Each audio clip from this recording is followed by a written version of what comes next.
Bien, buenas noches, compañeros, para la clase de este día 6 de septiembre del curso de Sociología. Creo que vamos a cambiar un poco la dinámica para no estar solo viendo las presentaciones. Entonces, hoy vamos a... Por cierto, la melodía se llama Sonata Húngara. Para quien le guste ese tipo de música, pues la puede buscar y distraer el cerebro un poco mientras trata de relajarse ante tanta vicisitud que día a día nosotros nos enfrentamos y que muchas veces nos lleva a sentirnos eh, sustraídos de nuestra tranquilidad, de nuestra estabilidad. No es malo que cada vez que ustedes quieran estudiar, que quieran dedicarse a hacer alguna lectura, antes de eso, pues dejen de lado los pensamientos, los diferentes problemas, preocupaciones y se concentren únicamente en lo que ustedes vayan a leer para que se sientan más cómodos, porque fíjense que cuando uno entra a una actividad y entra distraído, entra uno con los pensamientos de problemas o circunstancias, resulta contraproducente y al final, en vez de ser algo tal vez agradable, resulta siendo más desagradable y a la parte en el caso de nosotros que estamos estudiando, pues se convierte en otro conflicto más que sumamos a nuestro saco de problemas. Entonces, cuando yo estaba estudiando al nivel básico, escuché por primera vez esta expresión y efectivamente todos los problemas los debemos dejar de, fuera de nuestra... Cuando estábamos estudiando, pues ahí en el portón de la universidad, ¿verdad? Pero ahora pues tratemos de fluir y por un momento olvidarnos de las circunstancias, de las situaciones que se nos presentaron o que se nos presentan en el día a día y conversemos un poco de la sociología, ¿verdad? Este curso que nos permite, que nos ayuda a entender, que nos ayuda a tener una idea distinta de lo que es la sociedad, la estructura de la sociedad, del, de la función que tiene el derecho dentro de la sociedad, dentro del Estado, cómo se ha ido haciendo cambios profundos, pues. Y a raíz de todo esto, nosotros tener una perspectiva distinta, una perspectiva más imparcial, perdón, de todas aquellas luchas que las personas muchas veces de forma inconsciente, bien intencionadas, la mayoría de veces, realizan en contra de los aparatos estatales y en ese camino se lastiman y lastiman a la sociedad en esa dinámica de oposición al sistema, intentan crear o creen ellos que están contribuyendo a cambios profundos cuando nosotros somos testigos que los cambios no vendrán por movimientos externos a la sociedad, por ideas externas a la sociedad, sino que los cambios genuinos provienen del seno de la familia, del seno del hogar, y a partir de ahí, pues, vamos a presenciar auténticas transformaciones. A ver, yo me comprometí de enviarles a ustedes para su traducción lo que habíamos visto el otro día Se los envío en este momento por la plataforma de WhatsApp. Quienes quieran, pues, quienes tengan el tiempo, lo pueden transformar y verificar de cuenta propia qué es lo que significa. En cuanto a lo que Bodin habla acerca del fenómeno de la soberanía.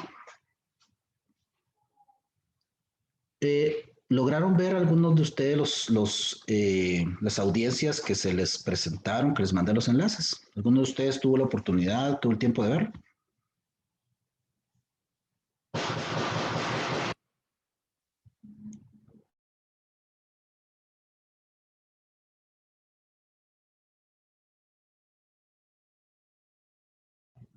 ¿Alguno de ustedes tuvo la oportunidad, compañeros?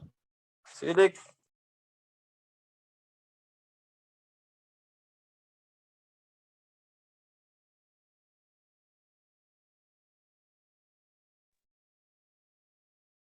¿Y qué fue lo que más te llamó la atención de lo que pudiste observar?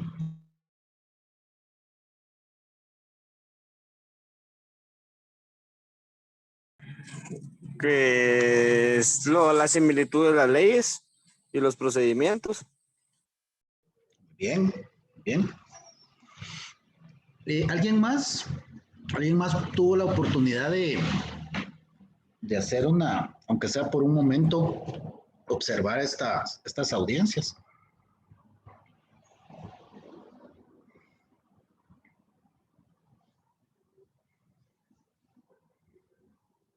¿No?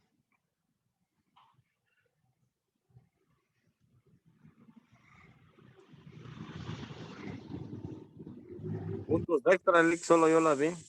Sí, la verdad. Vamos a sumar a los puntos de recreo. Como eso es una cuestión meramente personal, mi interés genuino, nada impuesto.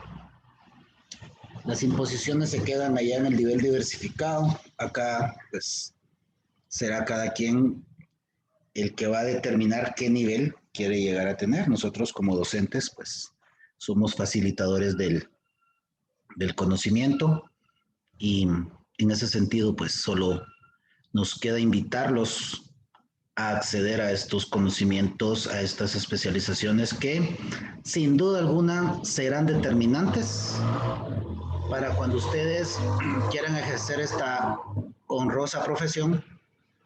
Hoy tuve el placer, el gusto de compartir la tribuna con dos personas que fueron mis docentes, uno en el nivel pregrado, el otro a nivel del posgrado. Entonces, la verdad es muy agradable, es muy agradable, fuera de las circunstancias del caso, poder conversar como, bueno, yo en este caso, en relación con ellos, como su admirador, ¿verdad? Tanto del abogado de la otra parte como del señor juez, por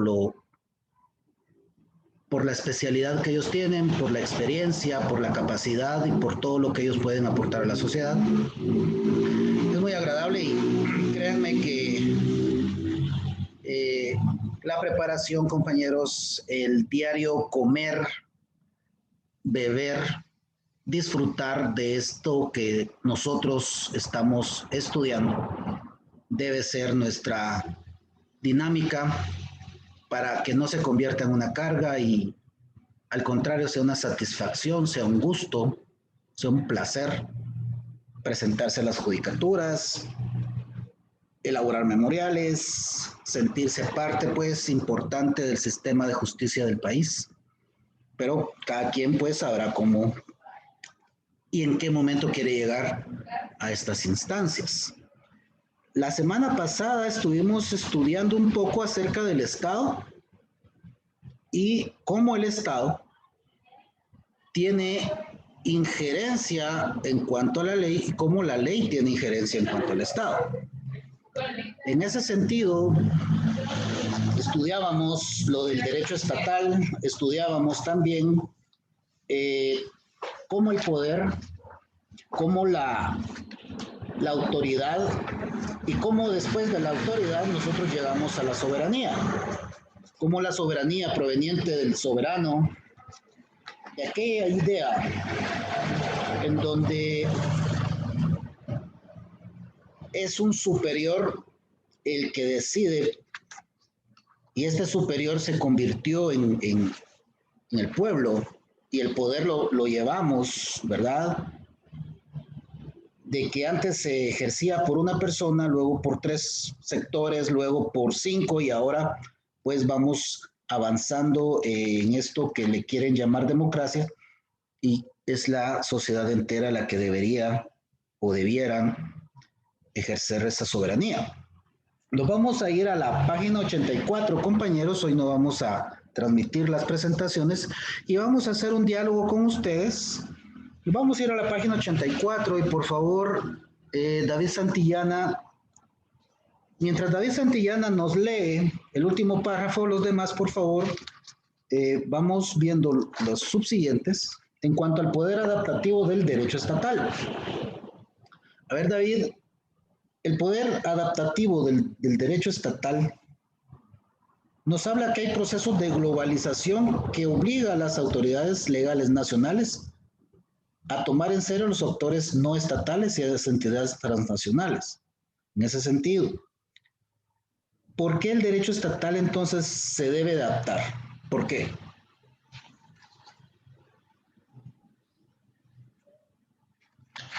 Pues tal y como dice aquí, porque los procesos se van globalizando y por ende se obligan a las autoridades para que se vayan actualizando poco a poco.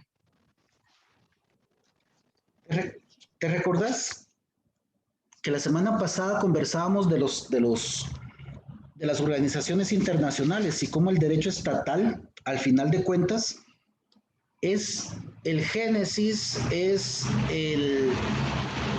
aquella base que va a ser la que va en Cuba, en la cual se va a crear el derecho internacional y cómo las organizaciones internacionales surgen del derecho propio de cada país. Entonces, David, ¿cuál es la importancia del poder estatal, del derecho estatal para estas organizaciones internacionales? ¿Por qué el derecho estatal debe de ser fortalecido?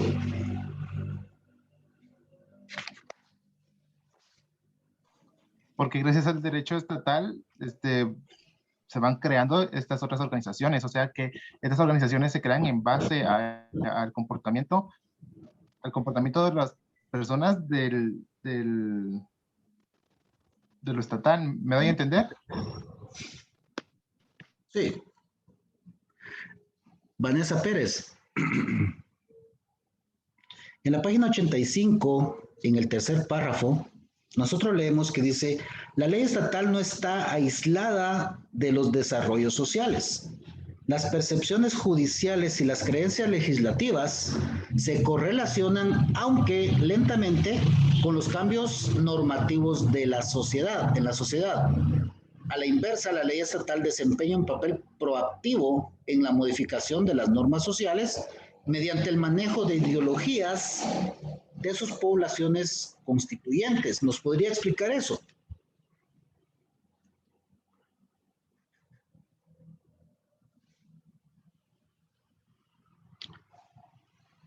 Vanessa, ¿está en la clase? Vamos a ver. Enciendan sus cámaras, compañeros, por favor.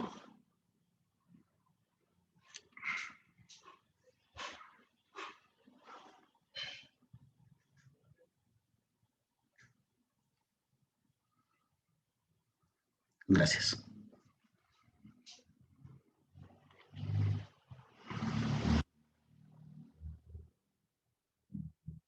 Lica, aquí estoy, dice, ok, sorry, Vane. A ver, Valeria, Verdugo. ¿Por qué la ley estatal desempeña un papel proactivo en la modificación de las normas sociales? Porque Recordemos que el derecho es una parte importante. Entonces, por ejemplo, depende del entorno social, pienso yo, porque acá en Jalapa podemos tener unas costumbres. Como sabemos, el derecho también se basa en costumbres. Entonces yo siento que depende de las costumbres que tengamos acá, así se van formando el derecho, las leyes, y así se legislan también. ¿Es cierto eso, Jocelyn Aguilar?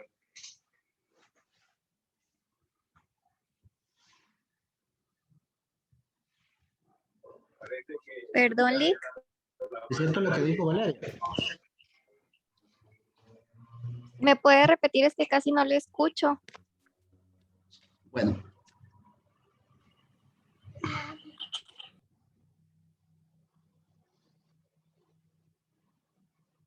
A ver, Jocelyn, léanos por favor el último párrafo de la página 85.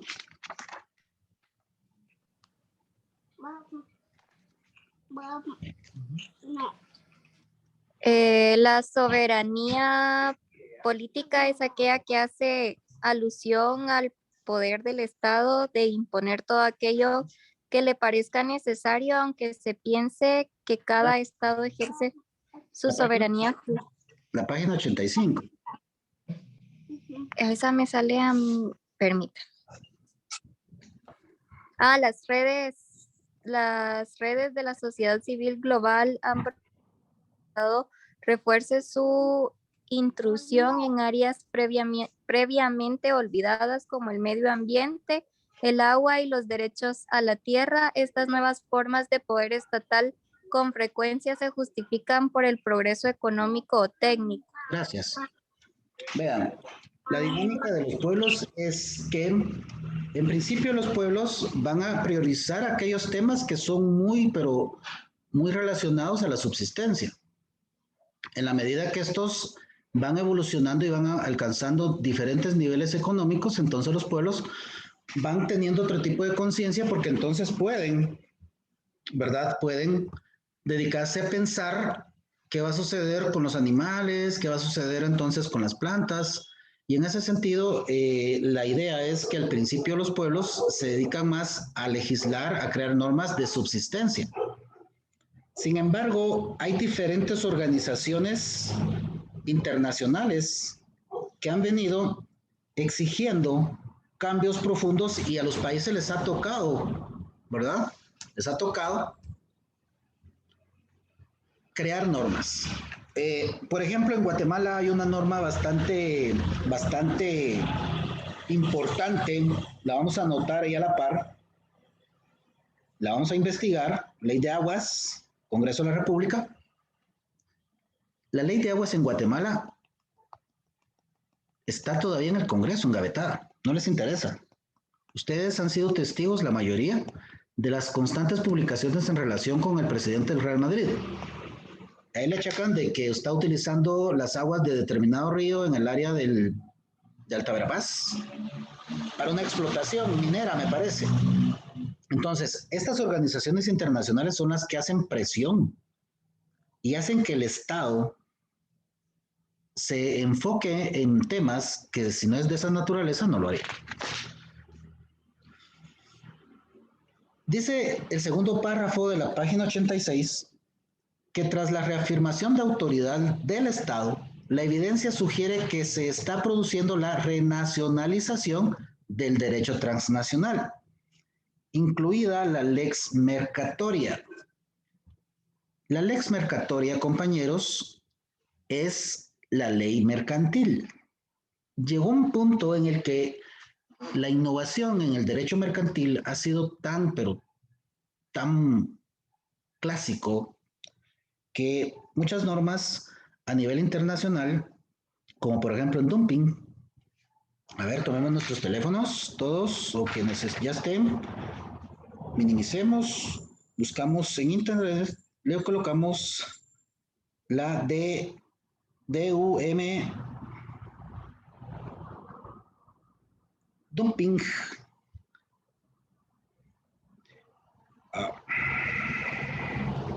Y vemos qué nos aparece. A ver, ¿qué nos aparece como dumping?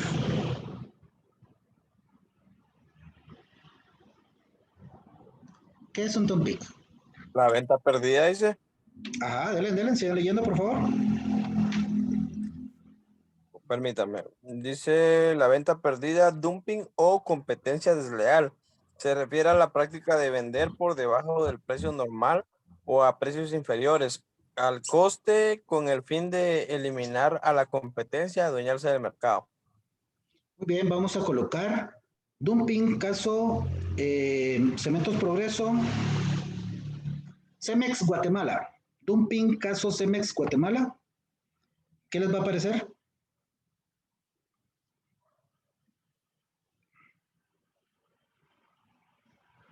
A mí en principio me parece un ensayo trabajado por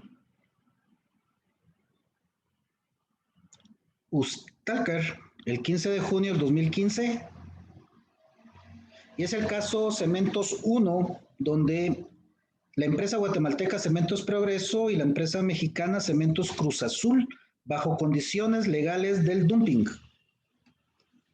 ¿Sí les apareció eso? Sí, Lick. Excelente. Este es un caso guatemalteco en donde Cementos Progreso aduce de que para poder para poder producir el cemento, si vemos, dice, la diferencia de precios era de que en México el cemento se vendía a 27.62 y en Guatemala 14.77, existiendo un dumping de 12.85 quetzales. O sea que había un 87% sobre el margen mínimo para poder emitir una demanda ante la Organización Mundial del Comercio. El resultado de la comprobación del dumping fue aceptado debido a la demostración en la variación de precios del dumping de 87%, demostró daños ocasionados a la industria guatemalteca del cemento. Este fue un caso emblemático donde el cemento mexicano intentó ingresar haciendo competencia con el cemento guatemalteco y el cemento guatemalteco, por ese monopolio que tienen, ¿verdad?, los de Cementos Progreso, logró demostrar que se gastaba más de lo que decía México en relación a la producción del cemento. Esa es la lex mercatoria. Ahí vemos nosotros un caso real, un caso práctico de la Organización Mundial del Comercio en donde le dieron la razón al cemento, a Cementos de Guatemala, al cemento Progreso. Fíjense que... Buenas noches. Pero en este caso que usted nos está hablando en concreto, si usted se da cuenta, Cementos Progreso ganó esa demanda porque tiene influencias, pero realmente los afectados se vio toda la población guatemalteca, porque en realidad el dumping puede ser en beneficio de una empresa o ahí sí que en desventaja de la otra. Cuando Cementos Progreso, como monopolio que tiene, toma el control del mercado guatemalteco, pone los precios que él quiere y nadie le dice nada. Entonces, cuando este cemento entró a Guatemala, prácticamente nos dimos cuenta que la construcción en Guatemala se elevó también. Entonces, ahí habría que ver y analizar bien si los monopolios en Guatemala nunca se han tomado en cuenta, como en Estados Unidos, cuando les cobran millones de dólares a las empresas como Facebook, Apple o a Microsoft por tomar un mercado y controlarlo. Sí, yo les invito a que lean el artículo, está muy bien, muy bonito. En este caso lo que sucede es que Cementos Progreso demostró que el cemento, la producción del cemento en Guatemala, sí arribaba a la cantidad de dinero que ellos dicen que se puede comercializar, mientras que México al ingresar un cemento más barato les estaba haciendo una competencia desleal, puesto que lo estaba haciendo de una manera maliciosa. Lo que no dijo Cementos Progreso, por ejemplo, es que mucho del material que Cementos Progreso utiliza para la producción no es comprado. Ellos no compran materia prima. Ellos lo que hacen es que tienen unas cantidades enormes de tierra que han comprado, ¿verdad? Tienen unas cantidades exageradas y de ahí sale la materia prima. No la pagan. Es una industria que ha cerrado el ciclo de producción, o sea, desde el momento que sale la materia prima hasta que se presenta el producto. Ellos cerraron el ciclo. Entonces, realmente dumping en sí mismo no había, puesto que para que un comercio, para que la comercialización, la producción exista en sí, debe de haber un proceso en donde hayan diferentes actores y donde el dinero se vaya, ¿verdad? Haciendo, se vaya distribuyendo. Pero como decía Ábalos, aquí hay un monopolio. Entonces, este monopolio lo que hace es que contiene todo el proceso de la producción y en ese sentido, digamos lo que económicamente es positivo. Dentro de las reglas de la administración, dentro de las reglas de la producción es positivo. Es lo que hace, por ejemplo, lo que hace las camas, ¿cómo se llaman estas camas ustedes? Las que produce Escobar. Ellos tienen un sistema. Florida. Ellos tienen un sistema completo. Ellos tienen los aserraderos, ellos compran los árboles, ellos hacen el proceso de silvicultura hasta que presentan la cama, ¿no? Entonces tienen un sistema completo. Eso es bueno, eso es bueno. Lo malo es cuando no hay competencias, cuando no nosotros matamos a los demás porque a nosotros nos sale más barato, pero inflamos los precios porque nos conviene. Efectivamente, en Estados Unidos ya en los años 30, después de la Gran Depresión que se dio, el gobierno de Estados Unidos dijo que no quería tener monopolios y creó un sistema antimonopolios que obligó a las empresas a, por ejemplo, sacar muchas acciones y venderlas dentro de la sociedad, quien pudiera comprarlas, y les colocó requisitos para que quienes compraran no fueran siempre familiares, sino que fueran personas ajenas a ellos. En definitiva, Estados Unidos lo que hizo fue buscar que estas grandes riquezas, estas grandes fortunas, no fueran poderes dentro del Estado. Y eso es lo que nos decía Ábalos, ¿verdad? Pero aquí en Guatemala eso es imposible, aquí es al contrario, aquí hay personas que llegan a los puestos públicos y lo que pretenden precisamente ellos es formar parte de ese grupo exclusivo que ostentan el poder económico. Veamos la siguiente cuestión.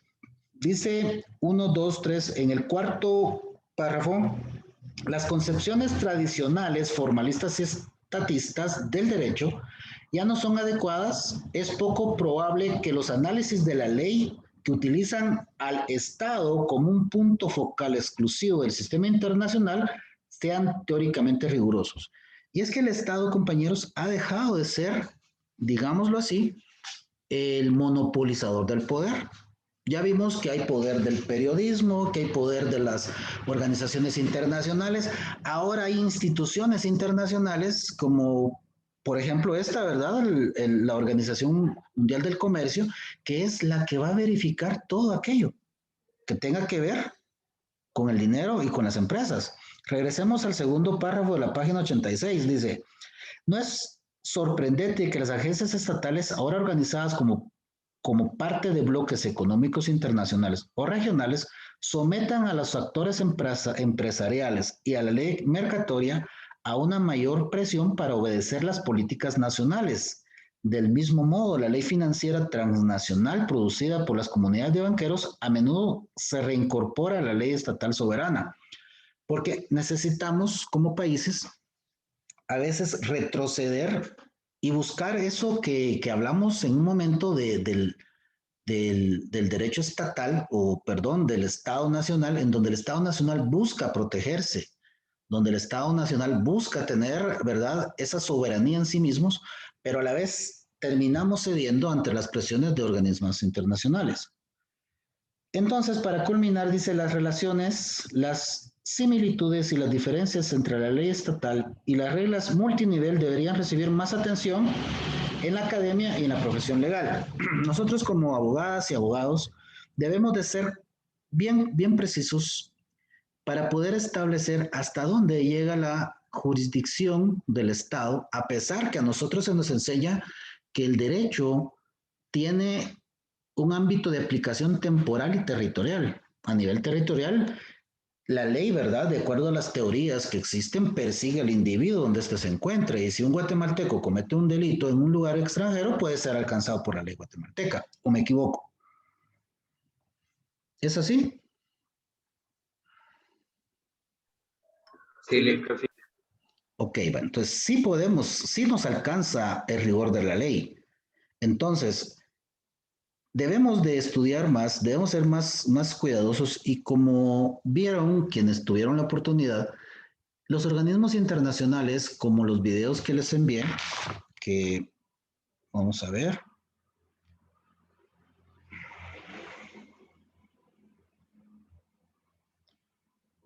Vemos la audiencia de cumplimiento de sentencia de la Corte Interamericana de Derechos Humanos, donde esta audiencia de cumplimiento es donde se le obliga al Estado a cumplir con una sentencia.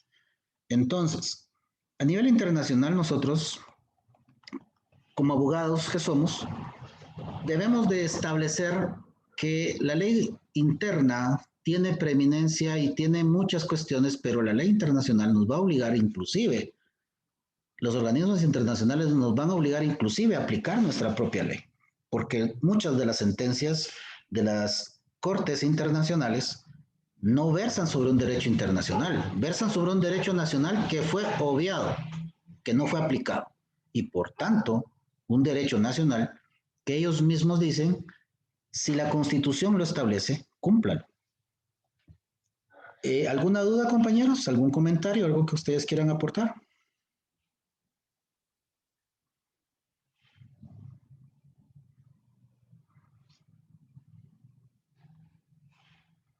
Pues estamos bien ahí.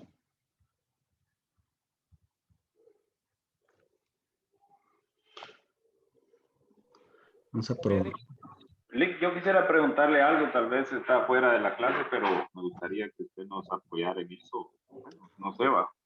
Con el tema que está pasando ahorita con lo que es lo que se está dando a conocer dentro del gobierno, del Estado, del Congreso más que todo, y los estados de calamidad del presidente, según tenía entendido yo, el presidente tiene ciertas aptitudes para poder establecer como los toques de queda y todo eso sin pedir permiso del Congreso.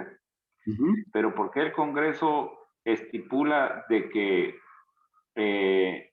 ellos no han autorizado nada, como que ellos estuvieran dictaminando o declarando el Estado guatemalteco o la forma que la sociedad tiene que ser gobernada?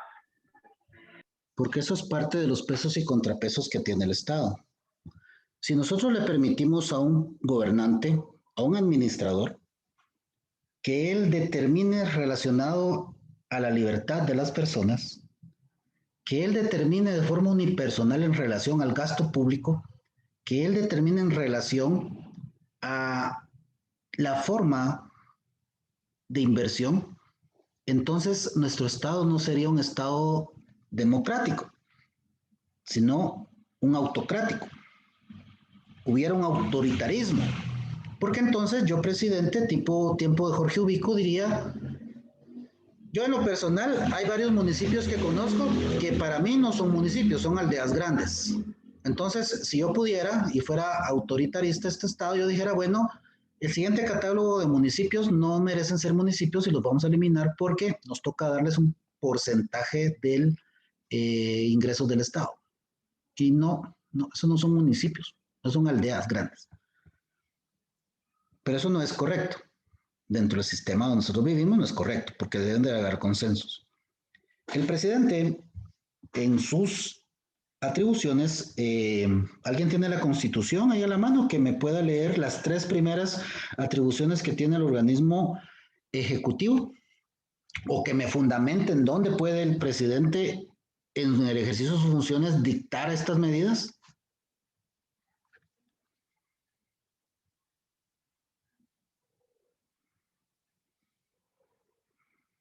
¿Alguien? Ahorita lo estoy buscando, el licenciado. Me llega. Nítido. Ustedes llevan constitucional. Tienen que estar pilas, más con el licenciado. Ya, licenciado. Eres un máster en esto. A ver, dígame, fundamentese. Artículo 182, Presidencia de la República e integración del organismo ejecutivo. El presidente de la República es el jefe del Estado de Guatemala y ejerce las funciones del organismo ejecutivo por mandato del pueblo. El presidente de la República actuará siempre con los ministros en consejo o separadamente con uno o más de ellos. Es el comandante general del ejército, representa la unidad nacional y deberá velar por los intereses de toda la población de la República. El presidente de la República, juntamente con el vicepresidente, los ministros, viceministros y demás funcionarios dependientes, integran el organismo ejecutivo y tienen vedado favorecer a partido político alguno. Funciones del presidente de la República son funciones del presidente de la República a cumplir y hacer cumplir la Constitución y las leyes. B, proveer a la defensa y a la seguridad de la nación, así como a la conservación del orden público. C, ejercer el mando de las Fuerzas Armadas de la nación con todas las funciones y atribuciones respectivas. D, ejercer el mando de toda la fuerza pública. E, sancionar, promulgar, ejecutar y hacer que se ejecuten las leyes, dictar los decretos para los que estuviere facultado por la Constitución, así como los acuerdos, reglamentos y órdenes para el estricto cumplimiento de las leyes, sin alterar su espíritu. F, dictar las disposiciones que sean necesarias en los casos de emergencia grave o de calamidad pública, debiendo dar cuenta al Congreso en sus sesiones inmediatas. Sigo, licenciado. Estamos bien. El presidente él debe de organizar al Estado, pero hay temas en donde él necesita que se le autorice, puesto que son temas muy, pero muy delicados, sobre todo en cuanto a la administración. Entonces, el tema es que el estado de calamidad, ese es el asunto, ¿verdad? De eso me preguntaron. El estado de calamidad contiene una serie de cuestiones, por ejemplo, que vamos a comprar cosas sin utilizar el sistema de Guatecompras. Cuando se reducen derechos de las personas, sobre todo, por ejemplo, el de reunión, manifestación, el de libre locomoción, son derechos inalienables, son derechos, pero sumamente humanos que únicamente se deben de restringir, porque no se pueden ni prohibir, son restringidos, porque si yo tuviera una necesidad en este momento, me puedo salir, me voy y me encuentro un policía y me dice, ¿usted qué anda haciendo en la calle? Mi sobrina está gravemente herida en donde mi hermana, no hay nadie, ella es enfermera, trabaja de noche, tiene una gravedad y yo voy a ver qué sucedió. Para eso voy, que acompáñeme, ¿verdad? Si yo mismo estoy enfermo y me urge, pues entonces me voy corriendo a una farmacia y ¿qué le pasó? Mire, yo me siento muy mal, padezco la presión, no tengo medicamento. O sea, no se prohíben, se restringen, pero para estas limitaciones, los representantes de todos nosotros deben decir, tiene razón el presidente, tiene razón y autorizamos que restrinjan estos derechos humanos. Autorizamos que compre tales situaciones, ¿verdad? Sin pasar el proceso, el filtro del sistema Guatecompras. Autorizamos también, o sea, le estamos dando un poder especial diferente al presidente y a su equipo de trabajo. Por eso es que debe analizarse. Y recordemos que todo esto es un decreto ley. Todo son decretos leyes, porque no se puede modificar nada en el país mediante un decreto. Y este decreto se hace muchas veces de urgencia nacional. Y es el Congreso el que debe autorizar. ¿Por qué lo hace el Congreso? Porque ellos nos representan. Ahora, antes que yo siga, quiero ver qué dice Aaron. A ver, Aaron, ¿qué pasó? De lo que estaba mencionando del Congreso, ahora en el Congreso hay un gran debate de realidades, las cuales ellos no quieren ver o se quieren hacer de la vista gorda, porque hay varios diputados que están en contra de las medidas que está tomando el presidente, porque estas medidas son para el simple hecho, la simple acción de hacer compras indeterminadas con el presupuesto del Estado. Y el Congreso no decide, no toma una decisión en contorno a a la petición del pueblo, el cual le exige al Congreso que no tome estas medidas, pero el Congreso también está teniendo fallos en la toma de decisiones que están teniendo, Lick. Lo que sucede, compañeros, es que debemos ser honestos. Nuestro sistema es un sistema corrupto. Y fíjense que cuando se hace, por ejemplo, cuando se aprueba el presupuesto nacional, el presupuesto de la nación, se hace una controversia en el Congreso porque ahí lo que se está aprobando es cómo se va a gastar el presupuesto del Estado. Y entonces es de sumo interés para los señores congresistas, puesto que la mayoría de ellos cuentan con sistemas de limpieza del dinero a través de empresas que son de ellos y están a nombre de terceros, o que tienen intereses tan fuertes con los constructores que lo que ellos hacen es pelear esa cuota política que a ellos les conviene. Y si en este momento en el Congreso no hay un acuerdo, nos da a nosotros como ciudadanos un mensaje.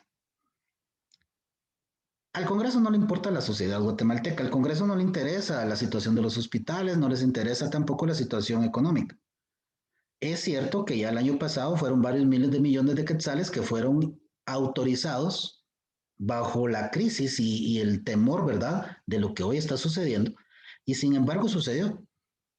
Entonces, muchos criticamos, por ejemplo, el sistema mexicano y el sistema brasileño, en donde murieron muchas personas, pero aparentemente lo único que sucedió en Guatemala fue que se retrasó las consecuencias de esta situación.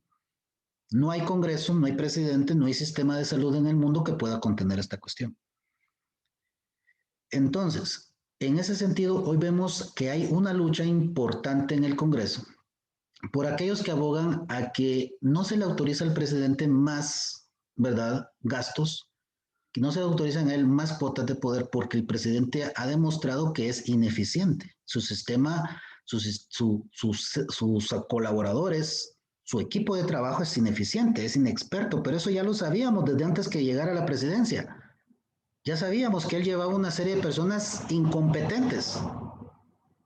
Pero la gente, ese, ¿qué? 20% que lo fue a colocar a la silla, no lo tuvo en cuenta. Y no es que el otro lado fuera una persona experta tampoco. La única cuestión tal vez es que ya había estado dentro del gobierno. Pero como ya había estado dentro del gobierno, muchos pensaron que era más fácil que saquear al país. Puede ser.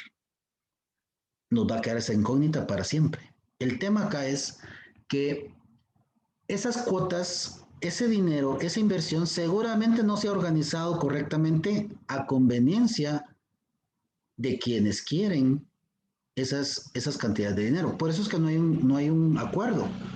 Recordemos que no se han elegido magistrados a las cortes. ¿Por qué? Porque están cómodos, les conviene que esté todo igual. Hay una pugna grande y hay un peligro latente en contra de una serie de personas para que entrando unos nuevos magistrados, esto cambie. Veamos en El Salvador, la Corte Suprema permite que Bukele pueda acceder nuevamente a la presidencia. Y realmente los congresos, vemos el ejemplo de Honduras, donde es un desastre, vemos El Salvador, fuera, ¿verdad? Fuera de que si el señor está haciendo bueno o mal trabajo, se le está permitiendo, es un mal mensaje para la región. Es un mal mensaje para la región, puesto que posiblemente nosotros nos podemos enfrentar a una situación parecida. Entonces, en consecuencia, ¿por qué el Congreso tiene que ver? Porque el Congreso es parte de los pesos y contrapesos que el Estado debe de tener. Y si el Congreso autorizara este estado de calamidad, posiblemente mediante una corte lo pueden revertir, porque puede ser inclusive inconstitucional. Alguien puede interponer ese recurso.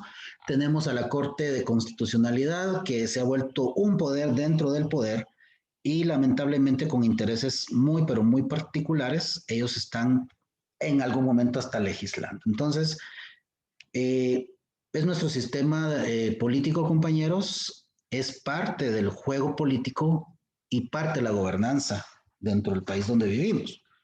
Entonces, más adelante que ustedes vean Teoría del Estado, si no es que lo han visto, van a ir viendo cómo es que este juego político se va manejando y que somos parte, pues, de este show que ha armado una persona que, para mí entender, no es suficientemente capaz ni siquiera de gobernar al país dentro de los mejores, dentro de los más optimistas momentos del país, menos en una situación como la que estamos.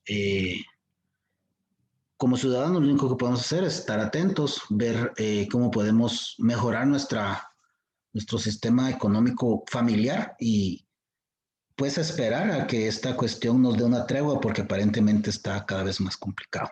¿Cerramos o hay alguna otra duda? Muchas gracias, Liz. Bien, así rapidito vamos a ver lo que acabamos de platicar.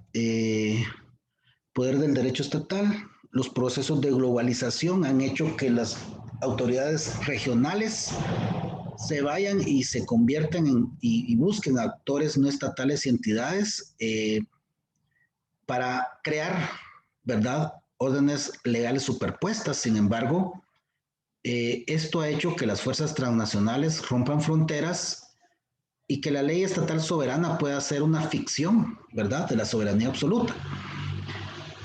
Incluso podemos establecer, compañeros, que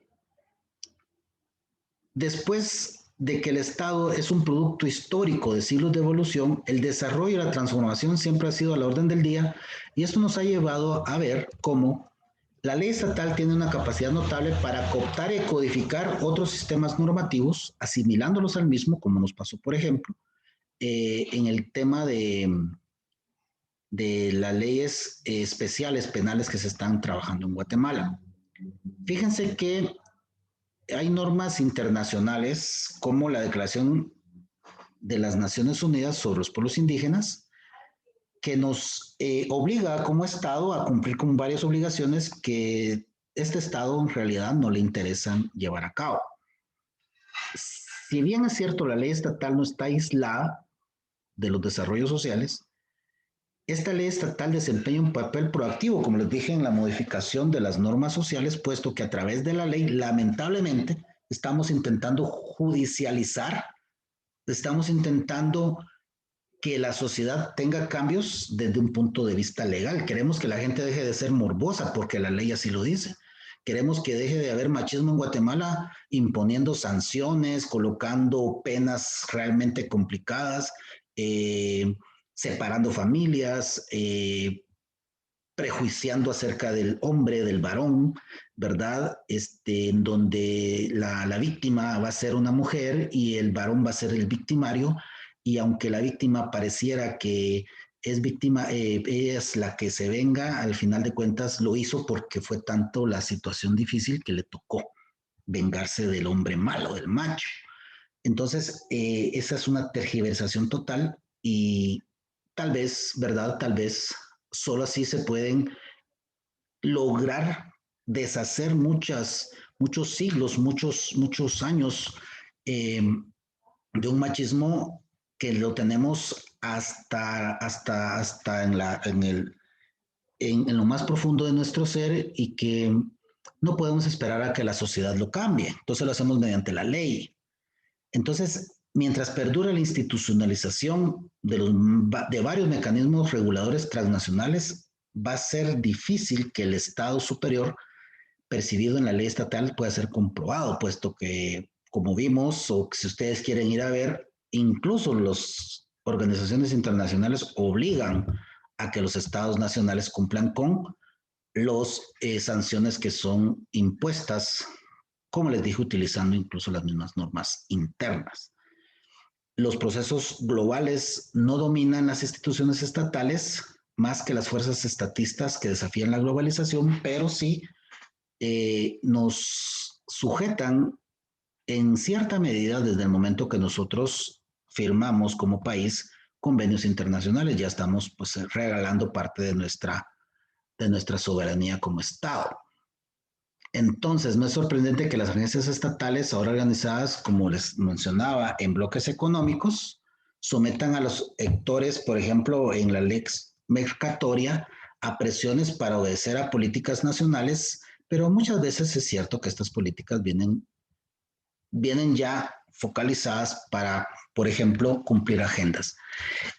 Aquí se me olvidaba otro tema. Fíjense que esta nueva ley, la ley que ese gran recuerdo, ¿verdad? Que nos dejó James, ese presidente que acaba de salir, que es la ley de trabajo por horas. Esa modificación, esa aberración al derecho laboral es parte incluso de estas agendas internacionales a través de este sueño que tenían los empresarios de pagar por horas, que se hizo realidad ya en el último periodo del presidente Morales, se convierte, por ejemplo, en parte de estas políticas nacionales que responden a una política internacional, puesto que deviene precisamente de una situación que se hizo a través de la Organización Internacional del Trabajo. Realmente el espíritu de la norma, a mi parecer, es muy distinto al que se le dio en Guatemala, pero sin embargo estamos siendo parte de las consecuencias y nosotros que trabajamos, pues al final podemos terminar trabajando por horas y recibiendo un salario por horas, ¿verdad? Tergiversando totalmente el derecho laboral y esas luchas que se hicieron hace muchos años y que lamentablemente se están perdiendo sin que nadie haga nada. La ley estatal entonces está respaldada por el aparato del gobierno. ¿Pero cuál gobierno? El gobierno armado del soberano y se sustenta en los ricos recursos del Estado. La ley estatal soberana sigue siendo el marco normativo más autorizado y preciso, pero la división convencional entre el Estado y la ley no estatal se está desvaneciendo.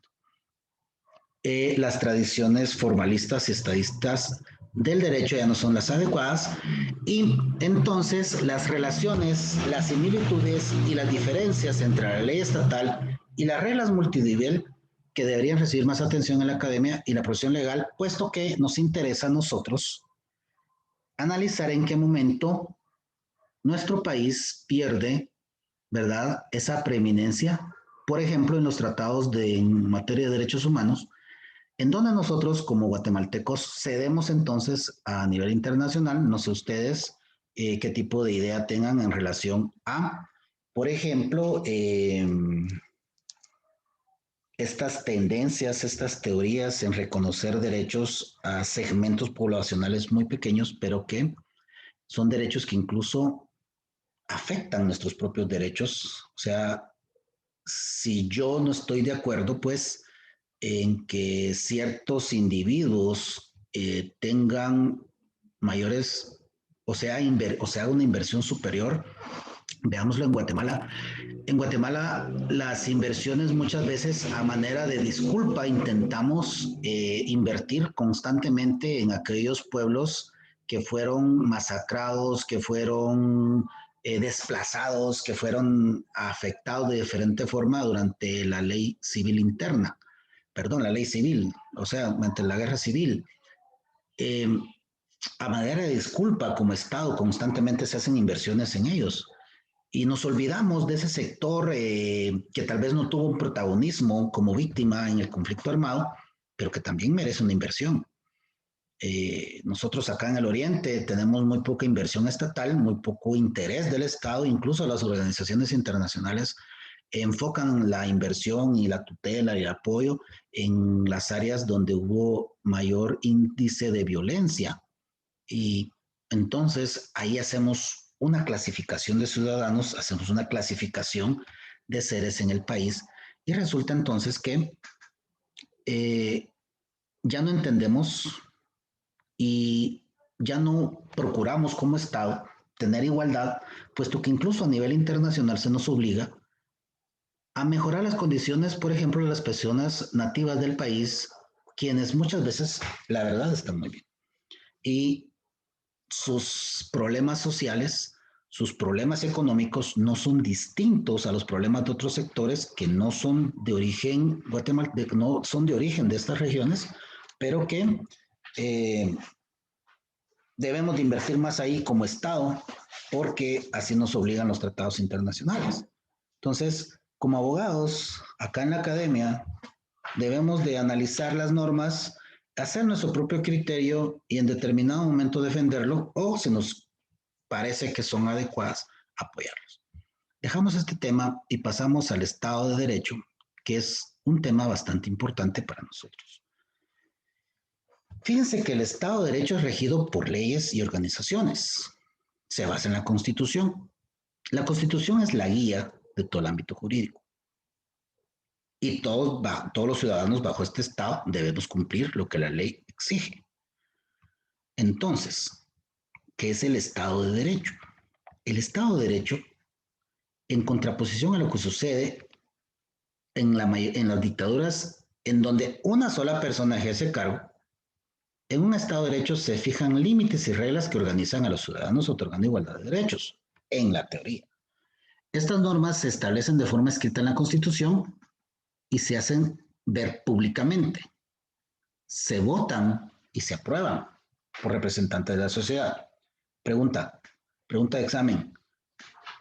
En Guatemala, ¿en qué momento se logró esta autorización o esta aprobación de la Constitución? ¿En qué momento?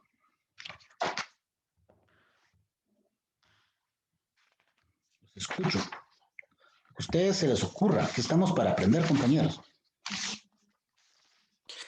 Quizás después de los acuerdos de paz, en 1996. Gracias. ¿Alguien más? ¿Alguien más?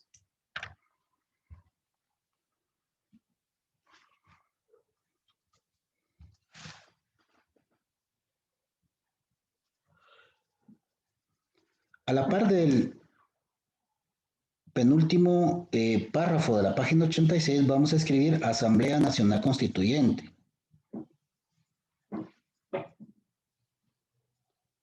Para la próxima clase ustedes van a investigar, los que quieran, qué es una Asamblea Nacional Constituyente, cómo se forma, cuáles son sus facultades y qué es lo que hace en un país latinoamericano, que es el que nosotros estamos. Compañeros, en el momento de la Asamblea Nacional Constituyente es aquel en donde nosotros vamos y se votan y se aprueban, porque esta asamblea, a manera de congreso, esa se reúne para analizar aquellas reformas o aquella nueva constitución. Ahí se cumple ese paso primordial. Bueno, un Estado de Derecho surge cuando las acciones de los ciudadanos y el Estado se basan en reglas y leyes preestablecidas. Entonces, el poder que posee el Estado está bajo normas jurídicas y utiliza el poder de la Constitución mediante los órganos de gobierno para lograr establecer un orden entre los ciudadanos y un respeto también entre ellos. ¿Cómo surge el Estado de Derecho entonces? El Estado de Derecho hace referencia a una constitución jurídica moderna. Fíjense que bajo la doctrina de origen alemán del Rechtsstaat es la originaria del concepto de Estado de Derecho, y el libro que en español dice La ciencia de la política alemana de conformidad con los principios de los Estados de Derecho fue el primero que se hizo junto con el término Estado de Derecho, y que los escritores alemanes afirman que fue utilizado por primera vez por Immanuel Kant. Dicho sea de paso, nuestro sistema actual legal es tenemos mucho francés en civil, pero también tenemos germánico. Nuestro derecho en Latinoamérica está influenciado por alemanes, por franceses, por españoles y naturalmente por el derecho romano. Entonces, el Estado de Derecho nació como contestación a la forma de Estado absolutista. Señálenlo. Eso es el Estado de Derecho, una contraposición. El Estado absolutista reprime a los ciudadanos, el derecho a la libertad, concentra el poder y hace una mala organización y falta responsabilidad de los titulares. El Estado de Derecho intenta hacer lo contrario. Para Robert Southey, un exitoso poeta de origen inglés, él utilizó por primera vez el término constitucionalismo. El constitucionalismo, dice, tiene dos elementos principales: el Estado de Derecho, ¿verdad? Elementos que fueron entendidos como lo mismo que el Estado de Derecho varios años antes. Fíjense que el constitucionalismo, ustedes que están llevando derecho constitucional, es aquel encumbramiento que se da a la Constitución sobre todas las cosas, incluso sobre el mismo ciudadano. En 1791, la Constitución de Francia adicionó un artículo en el cual se convirtió en la base de todo el constitucionalismo libre. Este artículo establecía que los derechos establecidos no se cumplían ni se hacían regir en las sociedades y además no se dividía el poder del Estado. La sociedad no poseía constitución. Sin división de poderes es difícil que un Estado moderno subsista. ¿O ustedes creen que puede haber un Estado que haya un solo poder? ¿Ustedes qué consideran?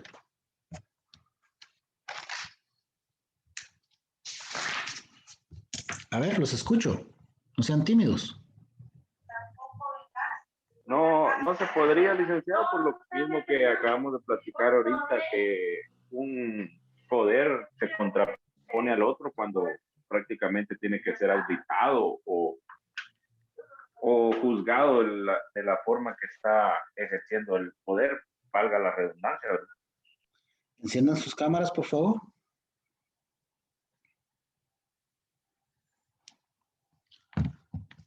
Vamos a ver. A ver, Evelia, Duque.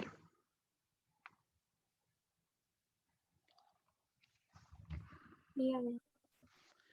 Evelia, en la situación actual del país, ¿considera usted que si hubiera un buen líder, convendría más tener un buen líder que decida a tener tres poderes inoperantes? ¿Usted qué cree? Pues a mi manera de pensar, yo siempre creo, o bueno, he establecido primeramente diferencia entre un jefe y un líder. Un jefe busca siempre su beneficio y se dedica a mandar. El líder busca el desarrollo de las demás personas.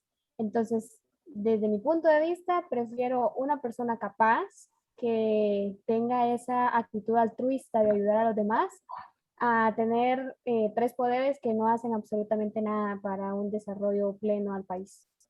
Gracias. ¿Usted qué cree, María José?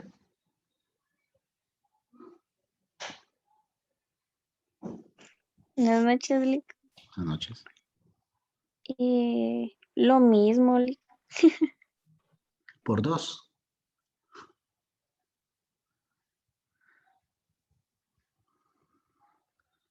¿Alguien que quiera? Lick, dada la situación política actual del país, sería adecuado tener, así como usted mencionó, un líder eficiente, el cual, por ejemplo, el poder que le damos todos nosotros al presidente, ¿verdad? Ese poder absoluto que tiene de tomar decisiones, las cuales solo son quizás aceptadas o estudiadas por los distintos poderes del Estado, ¿verdad?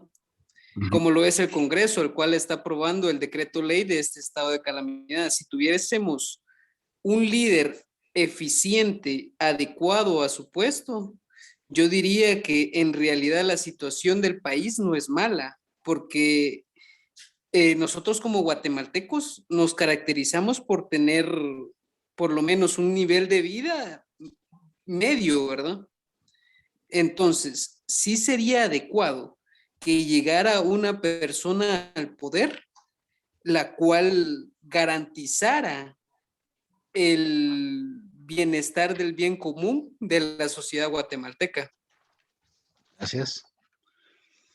Fíjense, cómo nosotros venimos conversando desde hace varios días en relación a 4 temas específicamente. El Estado, el derecho, el poder y la soberanía. Se intenta, pues, o sea, existen estos poderes del Estado, existe esta serie de personas que intervienen en la administración, porque en realidad lo que existe en nuestra sociedad es que hay una gran desconfianza. Una desconfianza tremenda en relación a quienes ostentan el poder. Porque si no hubiera desconfianza, fuera fácil que una persona con un equipo no muy grande pudiera administrar el Estado. Sin embargo, por ejemplo, es tradicional en Guatemala que el ministro de Trabajo sea alguien vinculado al empresariado. Que el ministro de Economía sea alguien vinculado al empresariado.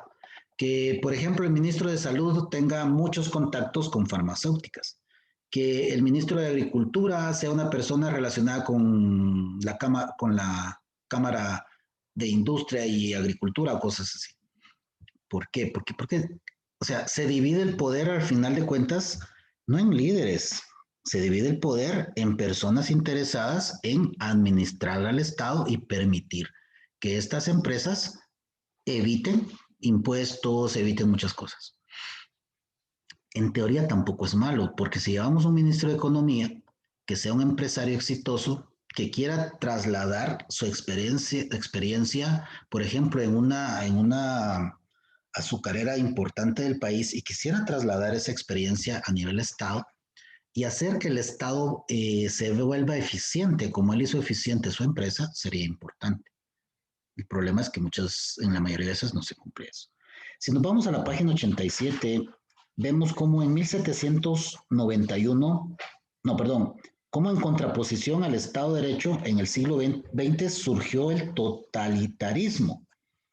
El totalitarismo lo podemos evidenciar en Cuba en este momento, lo podemos evidenciar en Venezuela, en Guatemala fue pues durante mucho tiempo y luego con los gobiernos militares era una suerte de pura, ¿cómo se puede decir? Que al final alternar presidentes no era cierto, porque al final eran designados que se hacían desde un punto de vista de intereses de las clases dominantes. Y sí estuvimos bajo un yugo totalitarista. El Estado de Derecho tiene como fin impedir por ley o mandato el control y la expansión total del Estado. Fíjense ustedes, llegó a tener un poder el Estado que es necesario que exista algo que lo limite, y eso es el Estado de Derecho. El totalitarismo, entonces, veda libertades públicas o personales, incluyendo impedimento de las divisiones del poder y participación de los órganos. Entonces, Jonathan, para evitar caer en este totalitarismo, es que debe existir un Estado de Derecho, pero el Estado de Derecho, cuando no es funcional, cuando no es correcto y se hace una alineación de los tres poderes del Estado, para el beneficio del administrador, que es el presidente, estamos ante un totalitarismo. Y entonces, el Estado de Derecho, es una ficción. En Guatemala hemos tenido bastantes ficciones. El Estado de Guatemala en muchos aspectos es inoperante. Fíjense que el fascismo, el socialismo nacional y el falangismo buscaron ser representados a través de un conjunto de normas que no llegó a ser siquiera un sistema formal. El comunismo y el corporativismo han desarrollado un sistema completo y formalmente constitucional. Fíjense que en Guatemala yo me atrevo a decir que vivimos más un corporativismo, eso lo encuentran en la página 88, segundo párrafo, es más un corporativismo el que vivimos que una democracia. Porque es una serie de corporaciones empresariales que al final administran al Estado. Tenemos, por ejemplo, a los exmilitares, tenemos a los empresarios, tenemos a los sindicatos, tenemos a las organizaciones civiles. Y al final nosotros no hacemos mayor cosa por el Estado. Somos espectadores de lo que pasa en el Estado. ¿Alguien que quiera opinar? Yo considero que aquí en Guatemala ahorita está muy, pero muy difícil salir de la situación en la que estamos, porque el poder está concentrado en las personas más adineradas de Guatemala, ¿verdad? No podemos decir que manda el presidente, que mandan los diputados, porque detrás de todos ellos hay personas con muchísimo más poder y más plata, ¿va? Entonces yo estaba pensando que para poder cambiar el país, primero tiene que de ser uno un pescado, nadar entre tiburones, para luego de eso llegar al tamaño de los tiburones y crecer más que ellos, para poder venir y después liderar una área que uno quiera cambiar. Porque, por ejemplo, ¿qué le digo? Si usted quiere cambiar algo, si por ejemplo las empresas grandes empieza a ver una empresa pequeña, empiezan, podría decirle que se unen para votar a la empresa pequeña porque la ve como un peligro para ellos, pues. Igual es el poder aquí en Guatemala, considero yo, de que una persona quiera hacer bien las cosas y les va a afectar sus bolsillos, van a empezar a buscarle, dice que como dijo la quinta pata, ¿verdad? Para venir y votar ese tipo de cosas. Entonces buscamos el bien personal, va, y no el común. Pienso que de repente, con el paso del tiempo, nos vamos a ir desarrollando y vamos a tener más, ¿qué le digo? Más educación, más respeto por otras personas y más valor por la vida. Y de repente Guatemala cambia, ¿va? Gracias. Fíjense que cuando, en aquellos años, cuando yo estaba joven, ¿verdad? Hace muchos años, allá por los años 98,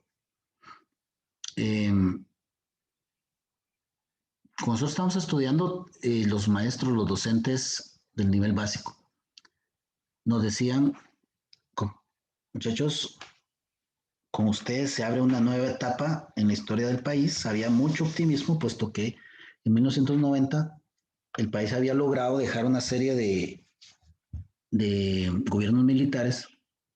Había llegado el primer gobierno democrático, el de la democracia cristiana, que en sí mismo la democracia cristiana era una corriente centro-derecha. Cuando les hablo de centro-derecha, es una corriente política filosófica que buscaba el desarrollo social, pero el desarrollo social desde un punto de vista eh, bajo los principios de una sociedad democrática. Y lamentablemente, desde el principio de los gobiernos civiles, se vio que realmente el país no había cambiado en los aspectos de corrupción. Es más, se hizo más fuerte. El asunto es que ya para los últimos años de los 90, para iniciar el nuevo siglo, había mucho optimismo porque de alguna forma, después de los acuerdos de paz, habían más colegios, habían mejores instituciones, habían mejores carreteras. Yo recuerdo que fue la época cuando se logró asfaltar el tramo de Jalapa-Sanarate y había mucho optimismo. Y nos decían que nosotros íbamos a ser una generación nueva, una generación en la cual el país iba a tener mejor desarrollo, y dentro de las cuestiones que se iban a mejorar, incluso, imagínense, era el tema de los embarazos no deseados. Se nos decía que con más educación, las muchachas iban a formar mejores hogares y los muchachos iban a tener mejores convicciones. Se apostaba a un cambio social desde el punto de vista educativo. Estamos hoy a 21 años, la situación empeoró. Tenemos más división social, tenemos más problemas sociales, tenemos una escalada impresionante de un libertinaje de las personas jóvenes, y la cuestión familiar, el vínculo familiar, en vez de mejorar, se está diluyendo. Hay una constante tendencia a no hacer relaciones y, así las existen, tener idea de que estas relaciones pueden ser sustituidas de forma simple, sencilla. No sé hasta dónde sea malo o bueno, pero yo lo que más creo es que evitamos la responsabilidad. Y si eso es a nivel individual, compañeros, si eso es a nivel individual como sociedad, donde los jóvenes, las jovencitas, los jovencitos, lo que menos quieren es tener una responsabilidad de pareja, una responsabilidad de familia, porque ven pues que de repente la mayoría de personas tienen problemas y dicen, no, yo no necesito estar en esa situación. Ahora imagínense a nivel país. Ahora imagínense que las personas quieren obtener grados académicos sin esfuerzos, y quieren obtener trabajos sin las competencias, sin las habilidades, quieren tener trabajos fáciles donde se gane mucho y se haga poco. Entonces, ¿cómo podemos hacer un cambio real en el país? Los países para obtener un desarrollo eficiente necesitan personas comprometidas consigo mismas y con sus sociedades para poder desarrollarse. Es aquello de que hay una necesidad, una urgencia por conocer, por aprender, por hacer mejor las cosas y a partir de ahí, pues entonces hacer un mejor país, pero pareciera que vamos al contrario. Pareciera que no queremos que nos evalúen, no queremos que nos exijan, no queremos dar mejor y más servicios, sino lo que queremos es que se nos dé un salario competente, pero sin tener las competencias necesarias para obtener ese salario. Ese es el problema. Entonces, como sociedad tenemos que hacer un cambio real. Fíjense que, por ejemplo, la ley no resuelve el problema social. Dice acá, el fascismo, el socialismo nacional y el falangismo buscaron representantes a través de un conjunto de normas que al fin y al cabo no llegó a formar un sistema formal, valga la redundancia. En este caso, el comunismo y el corporativismo, estos últimos han desarrollado un sistema completo y formalmente constitucional, o sea, se han basado en leyes. Fíjense que Hitler gobernó con el apoyo de la Ley de Autorización de 1933, que le permitía ejercer bajo su voluntad. Hitler estableció también bajo esta misma ley varias normas racistas y menciona acá la de Nuremberg en 1935. Para 1848 permaneció en Italia la vigencia legal del Estatuto Albertino y, perdón, esto no es así, esto es 1900. Y fíjense que esto consolidó el país, el poder de Mussolini. Bajo esa misma época también el Gran Consejo del Fascismo, cuya máxima contribución a la historia fue el Estado de Derecho, del Estado de Derecho fue la Ley Acervo de 1923 que postulaba una cláusula de gobernabilidad. Y es que fíjense, compañeros, que lo que nos decía muy preocupado, ¿verdad? Yo entiendo la preocupación de Ábalos, porque nos estamos jugando el futuro de un montón de gente, estamos jugando el futuro de un montón de personas, y el país no es gobernable. Y esa es una palabra muy importante en este momento, la gobernabilidad. ¿Y qué es la gobernabilidad? La gobernabilidad es permitir que cada institución haga su trabajo, alejarnos de ver qué es lo que está mal y enfocarnos en lo que podemos hacer bien. La gobernabilidad es dejar de hacer berrinches, dejar de incomodarnos. Es que no van a dejar parquear en todo el circuito, entonces ¿dónde dejo la moto? Buscar soluciones. El circuito de Jalapa necesita ser liberado de parqueos. El circuito, la avenida Chipilapa, entre la gasolinera 1 y la gasolinera Quetzal, necesita liberarse y pintarse de rojo y que la gente pueda transitar ahí. Desde la escuela de párvulos, dando la vuelta hasta la gasolinera 1, de ese tramo de calles necesita ser liberado de que la gente se parquee y necesitamos quitar esa galera sin sentido que fue colocada al costado del Incas, quitar esos mercaderes y que la gente transite por ahí para evitar ese gran atasco que se hace en las dos calles principales. Pero eso es gobernanza, eso es gobernabilidad y se necesita. Mientras no logremos hacer esos acuerdos, inclusive imagínense aquí en Jalapa, si no logramos hacer esos acuerdos, ¿cómo vamos a querer hacer acuerdos a nivel nacional? Entonces, miren, nosotros al final de cuentas, el Estado de Derecho, más allá de ser una situación en donde respetemos la Constitución, el Estado de Derecho también es crear condiciones y nosotros como ciudadanos buscar soluciones a nuestros problemas, pero esas soluciones deben ir enmarcadas dentro de las normas. Y a veces hay normas que vamos a tener que prescindir o modificar para que podamos a través de las mismas hacer viabilizar la gobernabilidad. El siguiente tema, compañeros, en la página 88 van a encontrar el derecho escrito el derecho no escrito y el derecho escrito, el Ius non scriptum en la página 89, y con eso se cierran estos temas. Eso se los dejo a lectura en sus hogares. Ya hemos conversado acerca de los mismos, y a partir de la página 91 vamos a entrar la unidad 6 en los precursores y fundadores de la sociología, del derecho, de la teoría de la cooperación y el conflicto en el siglo XXI y las doctrinas del derecho natural, que con esto que va de la página 91, por favor, les sugiero que llevemos un control de esto. Con este tema nos vamos a preparar ya pues para el examen parcial hasta la página de la 91, la página 119. Este va a ser el último tema que vamos a tomar antes de llegar al examen parcial, al segundo examen parcial, y de la página 120 y las subsiguientes van a servirnos para llegar al examen final. Les suplico que enciendan las cámaras quienes tengan intención para poder tomar una foto por si no me graba esta clase.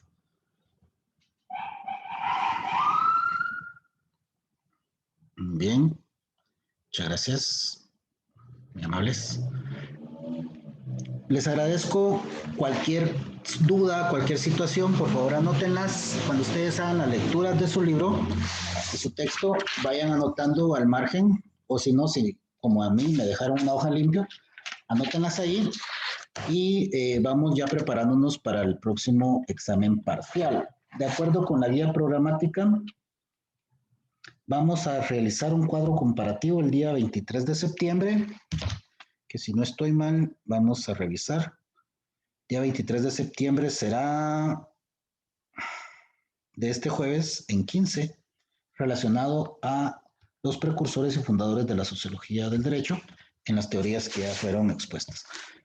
Les sugiero que lean un poco. Disculpe, antes de que nos termine la clase, el día jueves tenemos un laboratorio de lo que hemos visto de esta clase y la clase anterior, ¿verdad? Jueves. El 23 de septiembre. No. ¿Dónde? ¿En qué parte? Yo creo que decía jueves 9. 9 de septiembre, ¿verdad? Ah, es cierto. Ya me estaba saltando una pruebita. Sí, el día 9 vamos a hacer ese pequeño laboratorio. Entonces, por favor, lean, no sé, como ya agotamos el tema, ¿cómo prefieren ustedes si lo hacemos antes o después? ¿Cómo es decirles? Si damos clase primero y después hacemos el laboratorio, o lo hacemos al principio. Se los dejo a discreción de ustedes. ¿Cómo les resulta más apropiado? Si no, pues conversen y me lo proponen. De igual forma, todo laboratorio no es para ver qué no saben, sino para ver la comprensión y el desarrollo que llevamos de los temas, y si hay necesidad de recalcar algunos puntos, si hay necesidad de volver, retroceder y explicarlos, pues con todo el placer del mundo, para eso estoy. ¿Alguna otra duda? Si no es todo, si es todo por hoy, les agradezco su presencia en esta clase y les deseo la mejor de las noches. Feliz noche, Feliz Lick. noche, Lick. Feliz noche. Hasta pronto.